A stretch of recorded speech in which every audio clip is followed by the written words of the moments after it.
नमस्कार।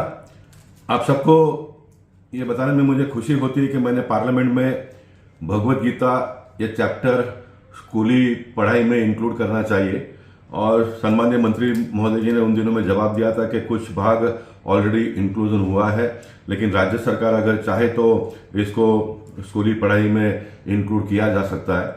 और मेरी इस मांग को पार्लियामेंट ने एनसीईआरटी के पास भेजा था और एनसीईआरटी ने नवंबर 23 में एक 7 मेंबर्स कमेटी बनाकर उनके पास से इस बात का रिपोर्ट मांगा।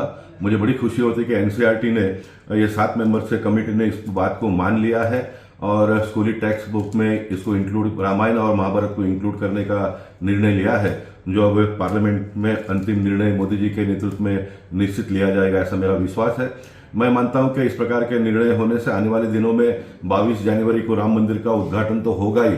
लोग तरह तरह की बातें करते हैं, लेकिन उनकी बातों को हम नजरअंदाज करेंगे, क्योंकि सिर्फ भारतीय जनता पार्टी और मोदी जी के नेतृत्व में हमारे सांस्कृतिक विरासतों का पुनरुद्धार तो हो ही रहा है, लेकिन उसके साथ साथ में डेवलपमेंट का ईरा भी in all sectors, I will say सभी सेक्टर्स में प्रारंभ है, जिसकी गिनती बहुत बड़ी है, बहुत लंबी है।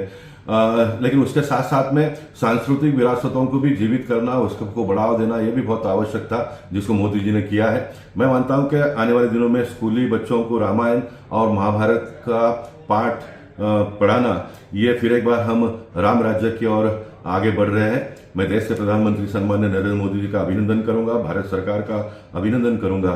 फिर एक बार दुनिया के नक्शे में भारत देश कितनी ऊंचाई छू रहा है, ये हम सबके लिए बहुत ही गर्व की बात है, ऐसा मैं मानता हूं।